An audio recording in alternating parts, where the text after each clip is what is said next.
Welcome back, Ryder Cup and golf fans.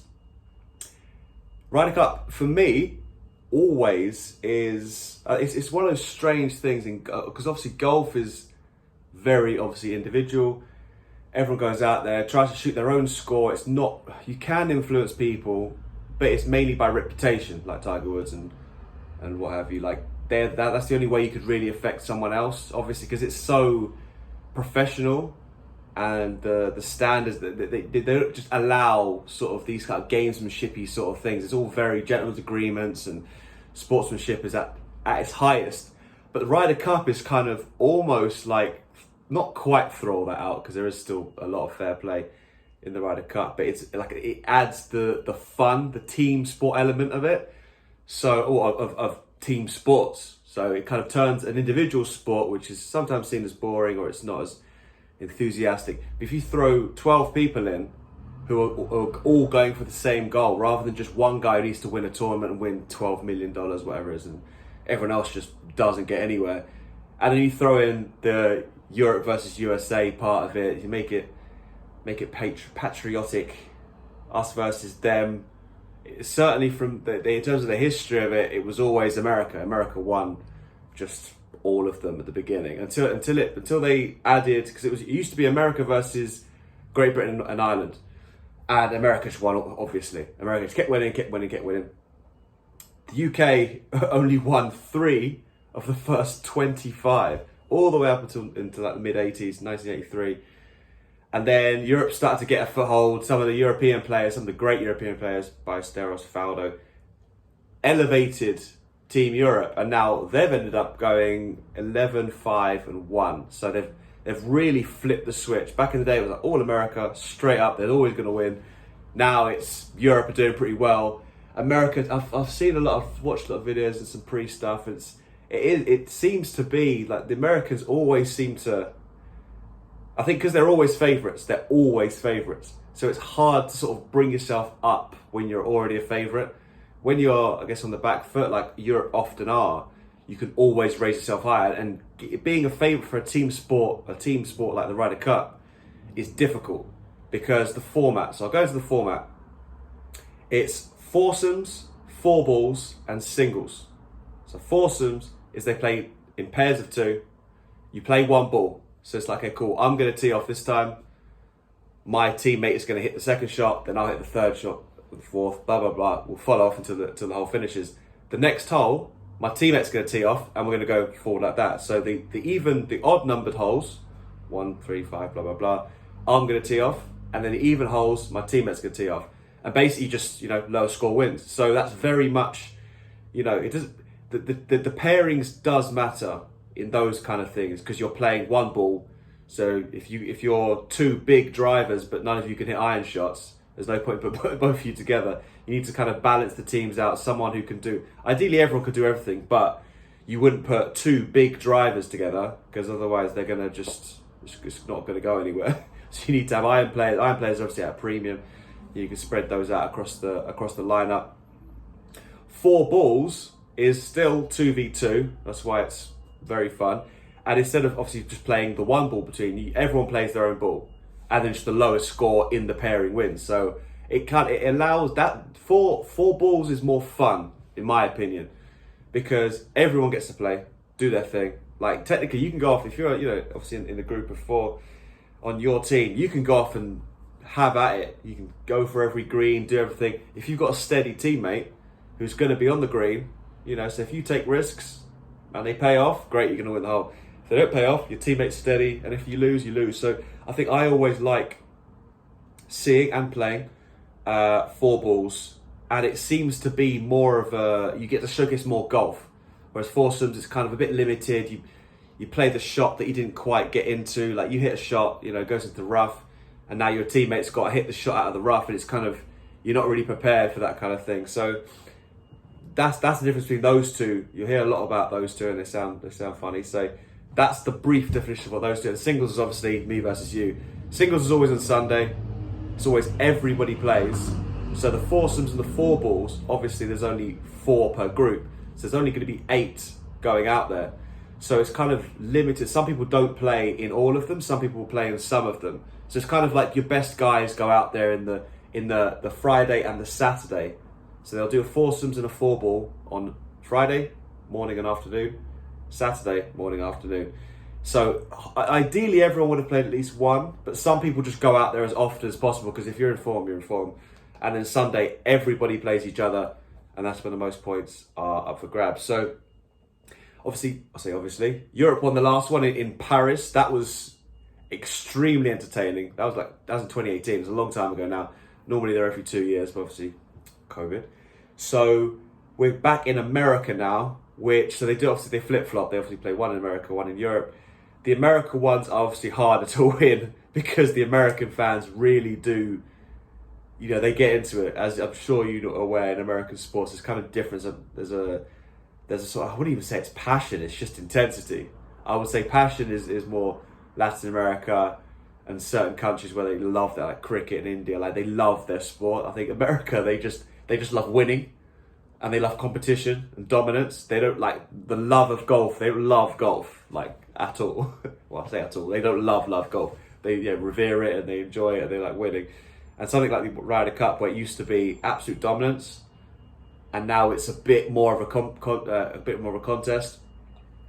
I think that definitely draws the casual fan in, because on Sunday you're seeing, X versus Y, McIlroy versus DeChambeau, and it's just like it elevates golf to a higher level. Like the majors is a pure form of talent, but the Ryder Cup is by itself in terms of spectacle. Like you don't get anything quite like it. You get 12 people all going for the same goal, even though it's an individual sport. So it's very, very strange.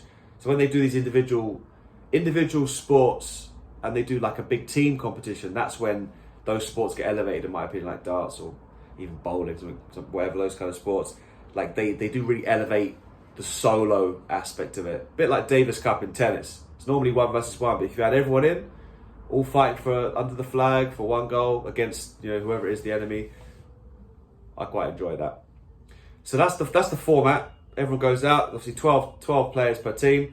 Europe, they've both done different qualification processes. So the Americans decided they were going to do the top 6. Their highest 6 ranked players will definitely get in, and the captain, Steve Stricker, will pick the next 6 best available. And they've got a ridiculous team: Morikawa, Johnson, DeChambeau, Koepka, Justin Thomas, and Patrick Cantlay. I mean, that's like, they're all 6 of those are world-class players. They're all among the very best in the world, best golfers in the entire world. And the picks, the next 6 that they picked, the captain picked, Tony Finau, who's a good golfer. He's finally won a second event, like I mentioned the other week, but isn't a serial winner. Xander Schauffele is an enigma. He won the Olympics. He's always been top 10s in majors, but he doesn't stamp his dominance on anything. That's probably why he hasn't qualified automatically. And then Jordan Spieth, the legend himself, Harris English, Daniel Berger, and my boy Scotty Scheffler. So it's an exciting team. It's a youthful team, an inexperienced team in terms of Ryder Cup play. They haven't played many Ryder Cups together. They're good individuals, so we'll see how that kind of translates into actual team play in the Ryder Cup, which is sort of what a lot of the Europeans, I'm going to mention in a minute, are experienced in. So the Europeans did it differently. They decided to go for 9 qualifying. So basically, the 9 most informed players are going to get in, which is, I prefer this method. Like you're going to put everyone qualifies, everyone plays the whole year, and the best 9 get into the Ryder Cup. John Rahm, world-class player. Tommy Fleetwood, Tyrrell Hatton, Bernd Wiesberger, Rory McIlroy, Victor Hovland, Paul Casey, Matt Fitzpatrick, and Lee Westwood. They all qualified automatically based on how they played this year. So technically, that's the most informed 9 European golfers that are available. And then captain picked Sergio Garcia, Shane Lowry, and Ian Poulter. And Ian Poulter's there strictly for his emotion and his galvanizing effect. He's not obviously one of the 12 best European golfers, but in terms of his effect, he's more like a leader on the course. Emotionally, he brings you forward, he gives you energy. It's kind of like, not a lucky charm's probably harsh, but he'll scrap, and there's a lot of passion into it. That's why he's in there. Shane Lowry got picked over Justin Rose. Justin Rose hasn't had a good year, to be fair. He hasn't really good year. Sergio Garcia's in there for experience as well. So some of the guys, Westwood, Casey, they're in there for experience as well. In terms of world-class players, for me there's only two. Obviously John Rahm is the best in the world, the best in the whole world at the minute, but along with Cantlay. And obviously Rory McIlroy is world-class, but he's not playing world-class golf. So the long and short of it, folks, is America on paper are way better than the Europeans. It's also in America. America also lost the last. US also lost the last one. So all of those should tell you that the Americans are probably going to win. But it's golf, so it depends on who shows up on the day. If those guys all jumped into a tournament, who knows who'd even win? It depends on who shows up on the day. And the format is very important because it's so foursomes with four balls and then singles. It's not just everyone go play their best golf and who's the best golfer is going to win. It's who can handle the format, who can play well with each other. So the relationships they're going to have. So if you go out with your teammate, you need to have a lot of trust there. You need to know each other's game, what you can do, what you can't do. So it's not quite as simple as they've got the best players, they're going to win. It's very much a team contest, and it's who can handle the actual set of difficulties laid out in front of them at the time. So yeah, the keys are, America have the better team on paper. It's in America, where Europe have only won 3 times, I think it is. No, 4 times ever. So it's not like Europe have got a good history in America. They normally win in Europe, which is obviously their homeland, wherever they decide to play. But it's good. This one's going to be exciting because this year's been very hit and miss for a lot of these golfers. Again, with the app, I mean, that front 6 from America is like that's top 6. That's top 10 in almost every single major you'll play. If there's a major tomorrow, those 6 will be almost definitely top 20.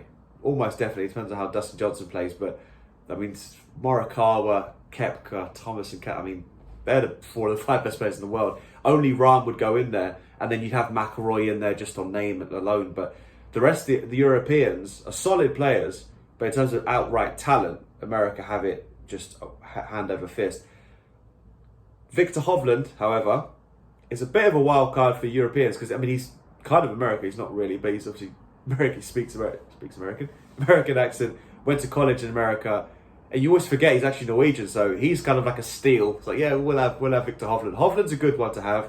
The experience of some of the guys like Poulter, Casey, and Westwood are good. Having John Rahm there could be interesting because he's like the only one who's, well, him and McIlroy are world class, but he's the only one who's world class and playing like it. He can't look around. He's also got, he hasn't got like a backup. Him and McIlroy are going to have to do it. They're going to have to win all their matches basically because they can't rely on, Wiesberger to try and beat Jordan Spieth or Justin Thomas. It's just going to be difficult. So if the Americans show up, it's going to be a problem. If the Americans show up and play golf, it's going to be a real problem, I think. But can't give a prediction because the pairings aren't out. They don't come out until tomorrow. So Friday morning they'll announce the pairings of who's playing with who. And then they'll announce the pairings on the day for Saturday, and then the singles pairings. So I could tell you America are going to win because I don't know who they're going to play. It could be Morikawa and Cantlay tomorrow versus Hatton and Casey, and then it's like, who knows? So you can't really predict who's going to win ahead of time. But each day will go past, you'll see who's playing well. Certainly by the end of the second day, you'll know who's really up and who's down. And then it's all about trying to hold on the singles on the Sunday. But super exciting. I'm going to be watching it, of course. Hopefully you'll be watching it. So yeah, smash the like, subscribe if you haven't. If you've got this, well, it's only 40 minutes this one. So if you've got this far, well done. Smash that subscribe. Do your boy a favour. And I will see you very soon for more videos.